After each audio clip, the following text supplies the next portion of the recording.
Please be back. Yes, we will continue our study. I'm sorry because today there's something wrong with my laptop and I don't take a nap. I didn't take a nap at noon, so my head is a little bit stuck. Okay, so I'm sorry. Okay, so if you got any questions, just please ask me. I can try to explain.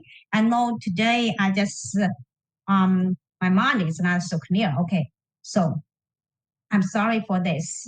So if you have any question about what we have discussed today, just ask me. Okay. Okay. So let's continue our study. Okay.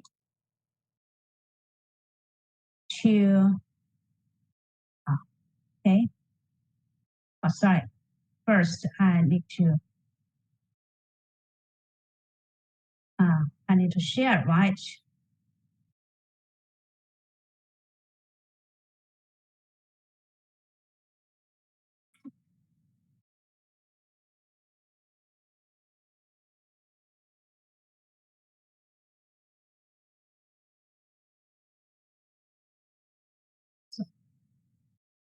Okay, this is just we have talked about uh, for if you just drive the car and the car moves with acceleration, uniform acceleration of A, and so instead to be horizontal, I mean the free surface of the water tank instead should be horizontal and it should be inclined, should be a slope.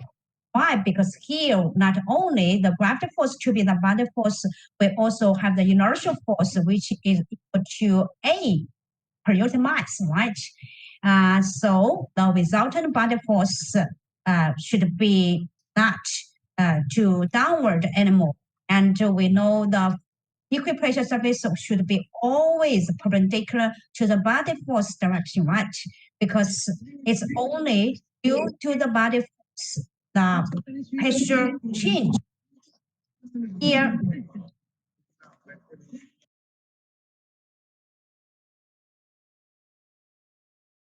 when the car moves with a uniform acceleration, the free surface should be a slope, and also we can find out the slope, the tangent alpha, which is equal to A over G. And here we show it why it's A over G because the theta, because the angle theta is actually equal to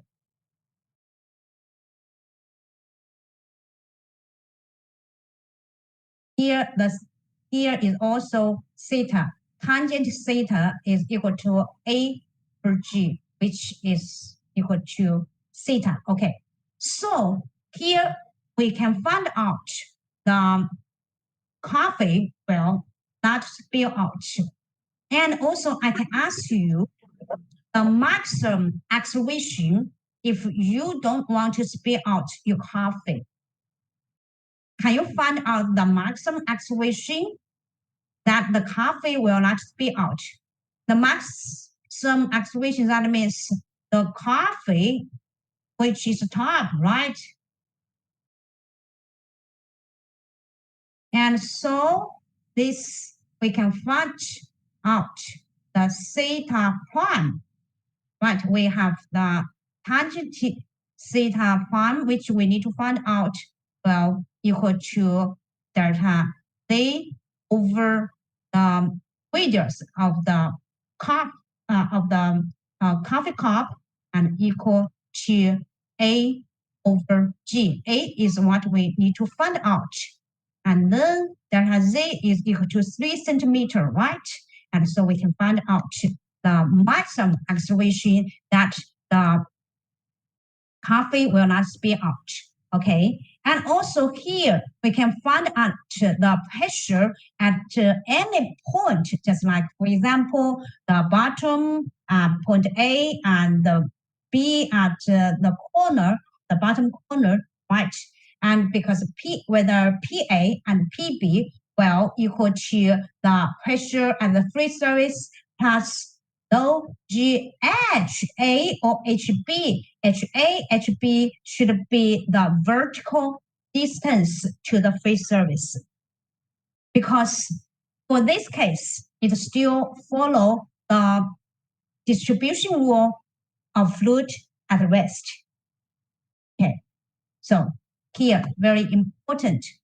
In real life, we can apply this law to just like you have to move a fish tank, and you have to move a fish tank just like the fish tank. Okay, this is a fish tank.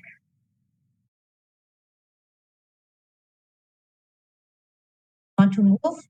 We have A, we have B, we have H.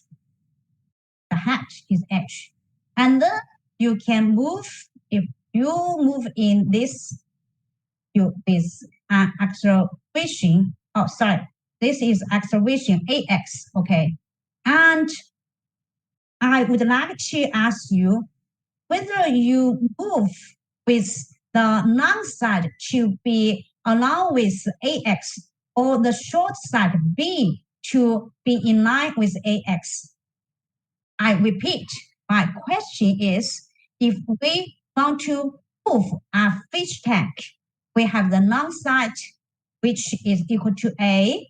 We have the short side, which is equal to B. The head is H, okay? And if you move with the uniform acceleration AX, so should A be in line with AX or B in line with AX? A or B. We know no matter A or B, the free surface will not be horizontal, will be inclined just like this way, right? And when AX is given, here when AX is given, when AX is decided, and we can find out delta Z, that's AX is decided, and tangent C is given, and so delta Z is given D. Delta Z, sorry, tangent theta is given tangent theta equal to AX over G. So delta Z will be linearly proportional to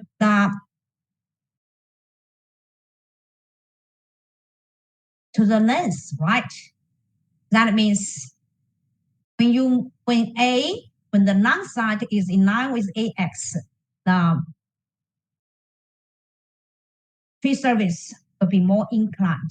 That means it will have more chance to spill out. Okay. So we can apply this to our daily life. Okay. Except for the simple ones that you move with a uniform acceleration. Sometimes we just rotate the cup with a constant angular speed. With a constant angular speed, what does it mean? That means there is no angular acceleration. Angular acceleration is equal to 0. Okay, we only have the constant angular speed. Okay, when we rotate our cup, and the water also move with the cup, right? Even it's moving, however, there is no relative motion between fluid layers and between the fluid and the solid. So this case, so still we can regard them as static fluid. Okay, so when we rotate the cup, just for example, rotate the cup of coffee, and the coffee remain relative static to the other fluid and to the right?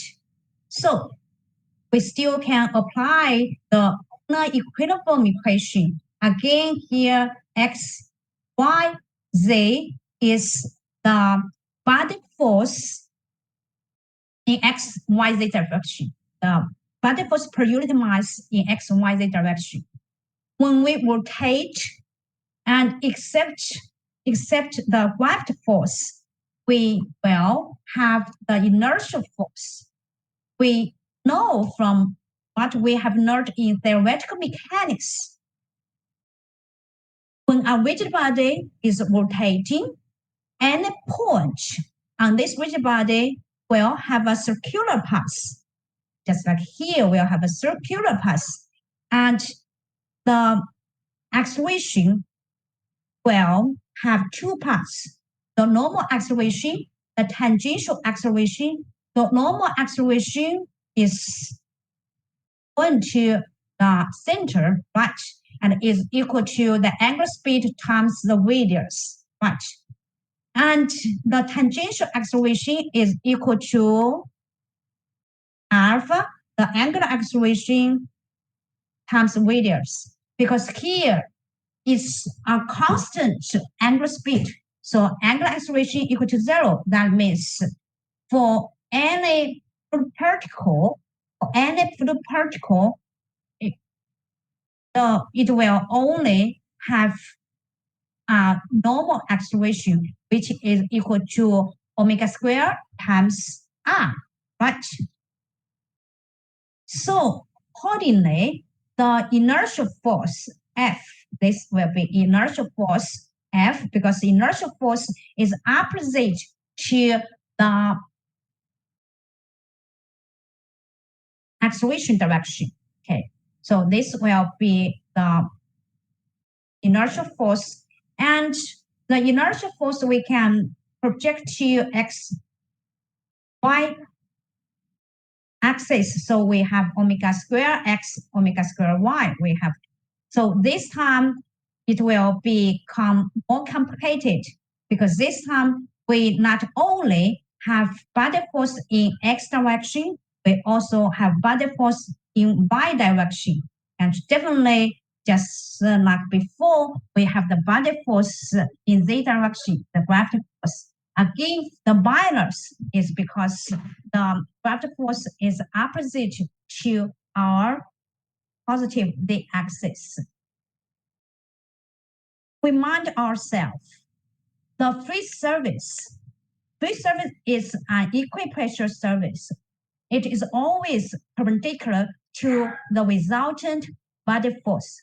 Here, the resultant body force, you see, we have the z direction, the body force. We have in r direction, the body force. This is inertial force. And so this will be the resultant force. And then we can draw the free surface. And then we can find that. Okay, you can find out. So the same way, this is what we have done before. This is owner equilibrium equation. dp dx equal to rho x equal to omega square x, and dp dy to rho y equal to omega square y, dp dz equals to minus g. And integrated, this integration you can do by yourself, right? From this one, it's easy. Omega is a constant.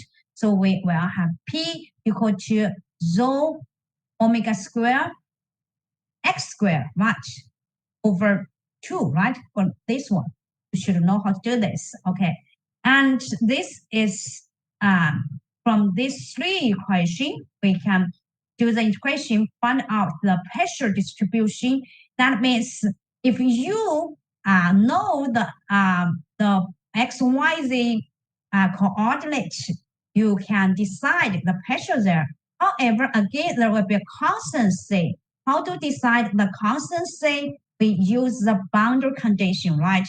So except use x, y, z coordinate system, we can use polar coordinate system. We will have the same exactly solution. Okay, so here instead use x squared plus y squared, because x squared plus y squared to r squared.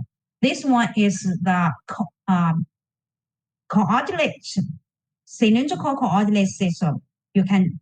We introduce cylindrical coordinate system in theoretical mechanics, right? Cylindrical system, we have r, theta, z, coordinates. Okay. So it's exactly the same solution. Okay. And again, we decide the constancy using boundary condition. And we know at the free service, when you set up the coordinate system, you see it use the bottom centroid, the centroid at the bottom as the origin. So on R, when radius equal to 0, okay, and ds is the z coordinates of the free surface equal to z naught. Okay, z naught is a given value. We know the pressure equal to the ambient pressure equal to P naught. We can substitute the boundary condition. We can substitute the given pressure at the free surface. Here we know the RZB is equal to P naught. We can find out C, okay? And so we find out C, we replace here the constant to with the given values. We can find out the distribution of the pressure. Okay. So here, what does it mean? It means if you know the just like if I want to find out the pressure at sorry, if I want to find out the pressure,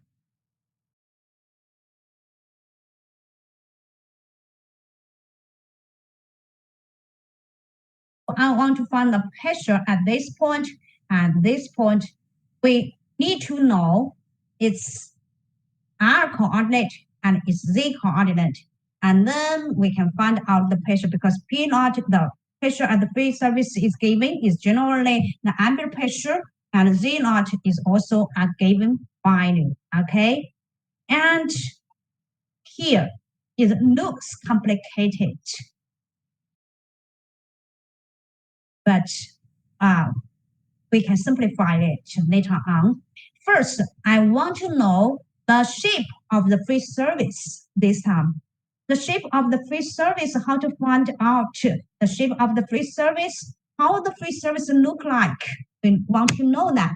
So we want to obtain its mathematical description.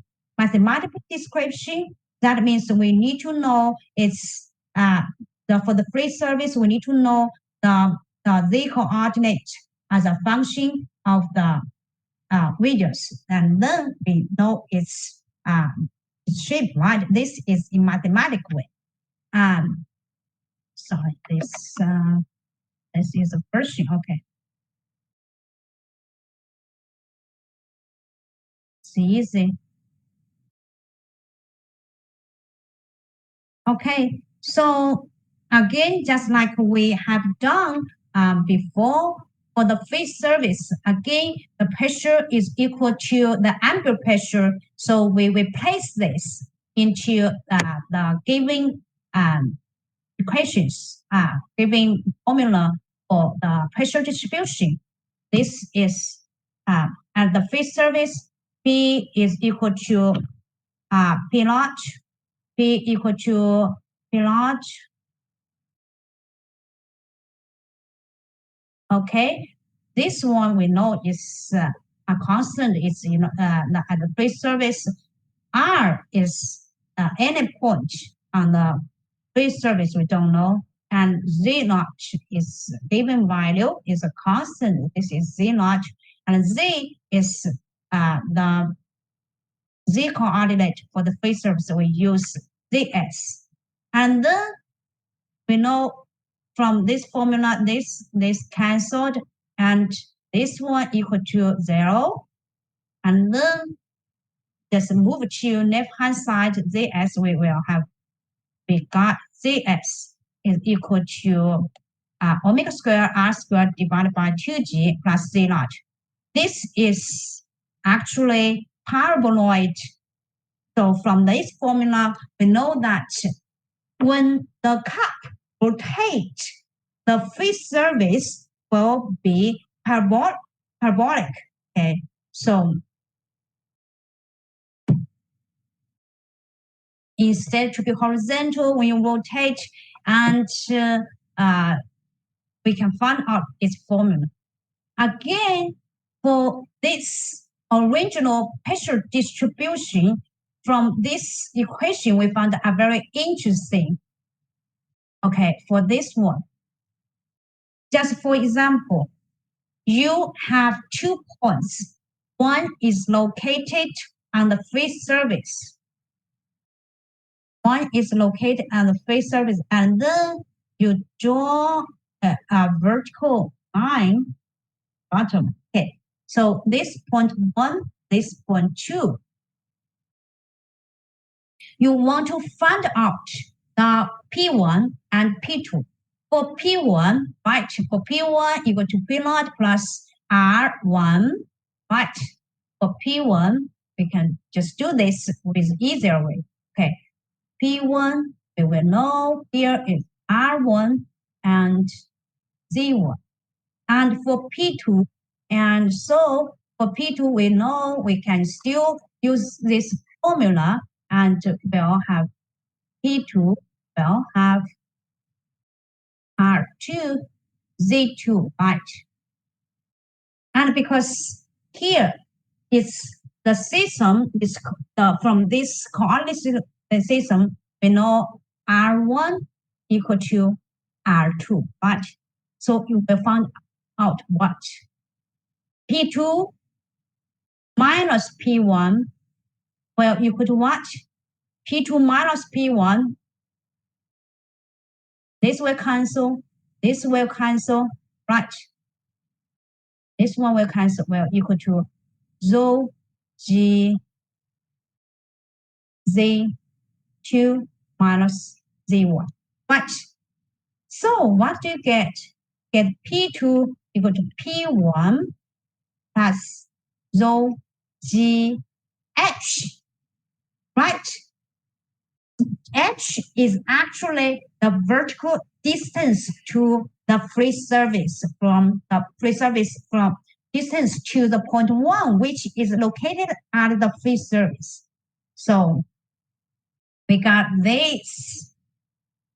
P equal to P naught plus rho g h. H is actually the vertical distance to the free surface. That means the distributional rule of static pressure during the container that's rotational motion at a constant angular speed follows the rules of a static fluid. You can still apply the distribution law for the hydrostatic pressure, which apply to the static fluid.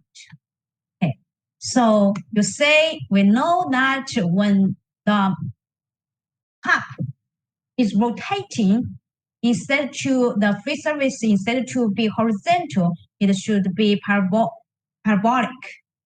And the equal pressure, constant pressure lines, that means they are equal pressure. The equal surface that should be parallel to each other, right? And at any point of this equal pressure surface, this should be perpendicular to the body force at any point, okay? Should be perpendicular to the body force. And they still follow the rule of static fluid, okay? So if the fluid is at rest, no matter it's absolute at rest or it's relative at rest. I mean, relative at rest means that there will be no relative motion between fluid layers, okay? Between fluid and solid boundary. And they all follow the rules of a static fluid. That means the pressure at any depth will equal to the pressure at the free surface plus rho GH, where H is actually P is equal to the absolute pressure plus rho GH. H is a vertical distance to the free surface. Or we can write down its gauge pressure. We can write down the gauge pressure P gauge pressure equal to rho GH. Okay, so absolute pressure, gauge pressure. Gauge pressure is equal to absolute pressure minus P naught. Okay. This example, it has been suggested that the angular velocity of a rotating body or shaft can be measured by attaching an open cylinder of liquid and measuring with some type of depth gauge the change in the fluid level caused by the rotation of the fluid. Determine the relationship between this change in fluid level and the angular velocity. What does it mean? From this figure, it's very clear. This is a dash line. The dash line means when it's at static, when it's at rest, the phase surface should be horizontal, right? This will be the phase surface when it's at rest. Okay. Initial depth is capital H.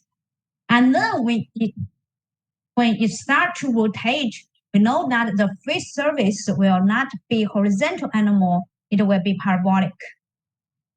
Just like here, the solid blue line. Okay. And if we know the radius of this cylinder is R, we know the lowest height will be H naught. We want to know the angular velocity omega.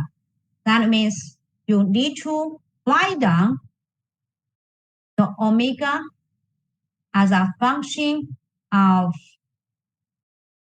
R, H naught, H. The only thing you know is the initial depth and the lowest point. The depth is H naught and the radius R. Can you find it?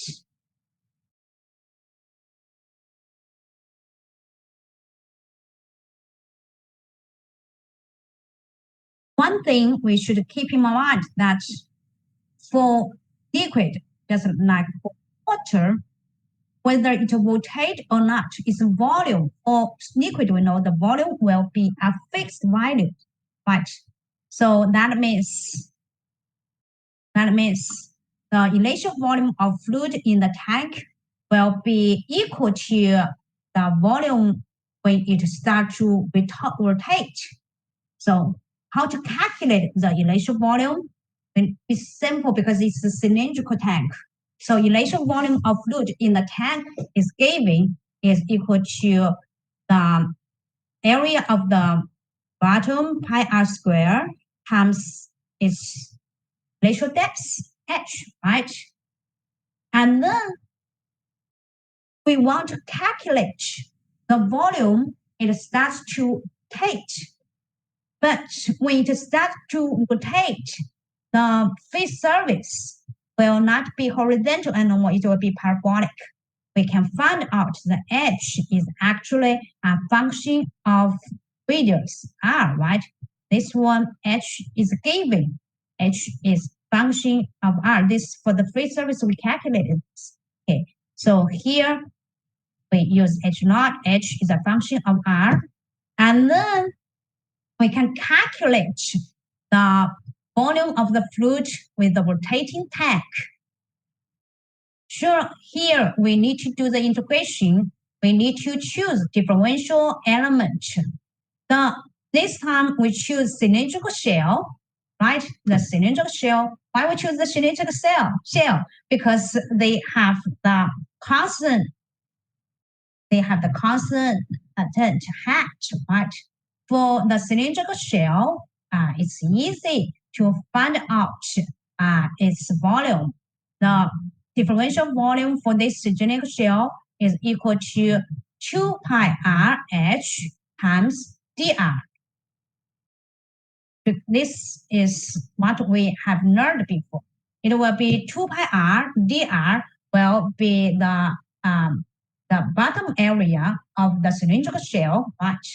And then times the h will be the volume of the cylindrical shell.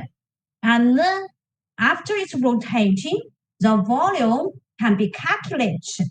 The volume will be, because here we use here, because we know h is a function of r, just like here, h is a function of r. So we replace h with r.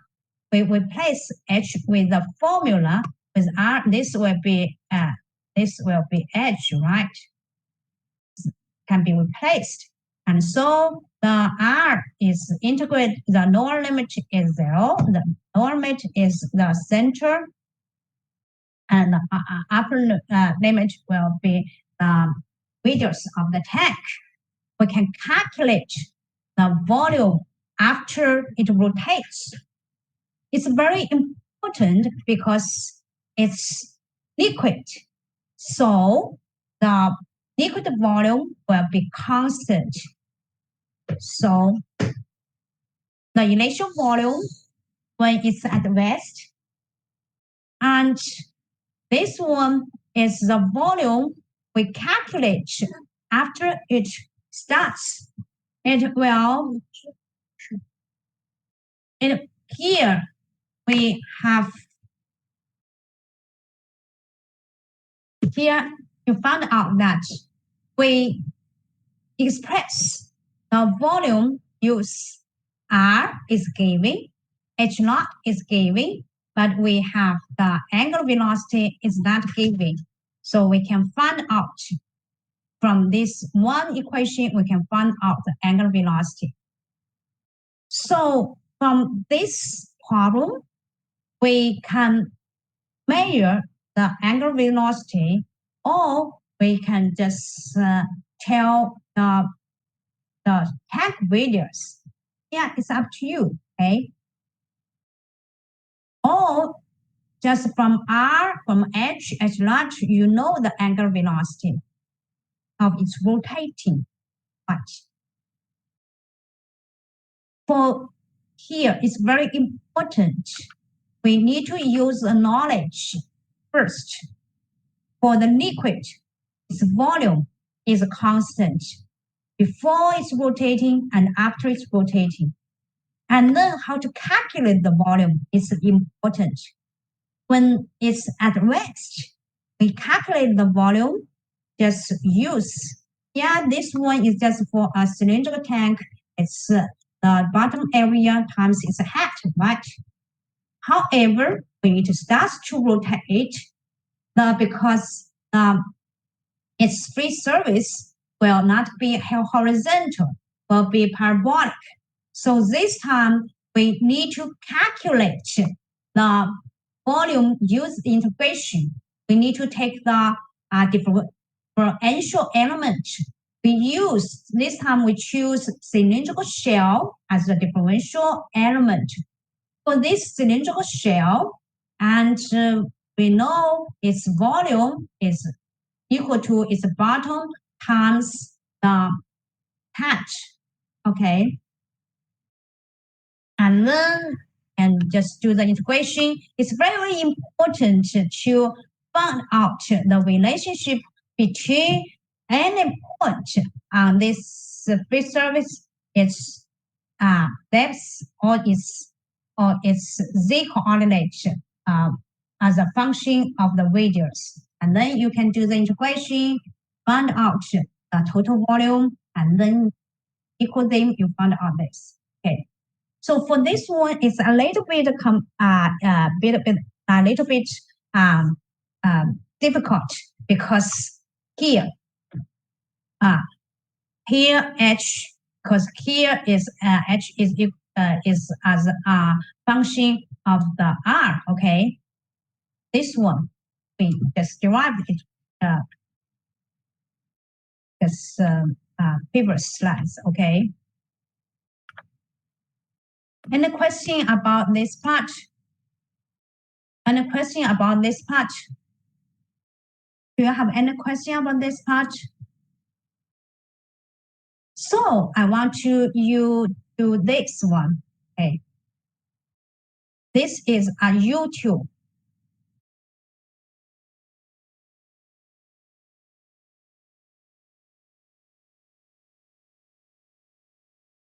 When the axis is in the middle plane, when it rotates,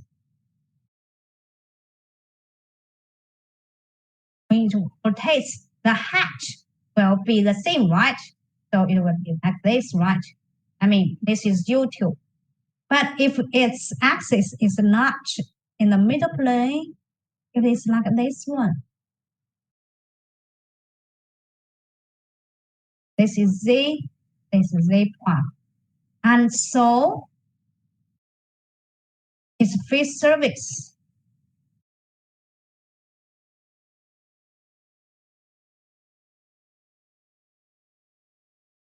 Its free service will be which way? Will be still the same height? No, right? Should be like this. This steps is H prime. Right? Should be like this way.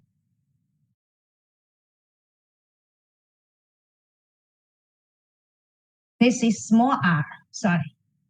And this is big R.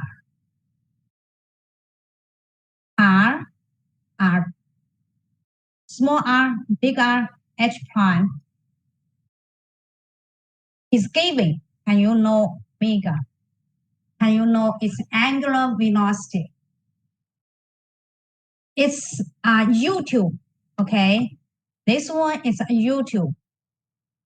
And if the axis, the rotating axis is in the middle plane, definitely, even when it's at static, definitely the free surface and the left and the right hand side should be equal. And when it rotates, if it's middle plane, and still it will be equal, right? But if we rotate about axis is a symmetrical axis, Z one, we know small r, big R, we know the H prime. Can you find out the angle velocity of this YouTube? Yeah, you can use here again, right? We know for left hand side, we have H equal to omega square R square 2G plus H naught. Right hand side, we also have capital H equal to omega square R square 2G plus H naught, right? This is what we can apply directly. Sometimes you can apply it directly, but sometimes you can derive, start from the scratch, you can derive from the equilibrium equation, okay? So we just can subtract H with this equation, subtract them, we will H minus H will be equal to H prime, or equal to 2G omega square R square minus R square, right? So when you know H prime, when you know big R, small r, and find the angular velocity. Okay. And a question about this part? And a question? If you don't have question, and you will need to do the assignment and then upload online first.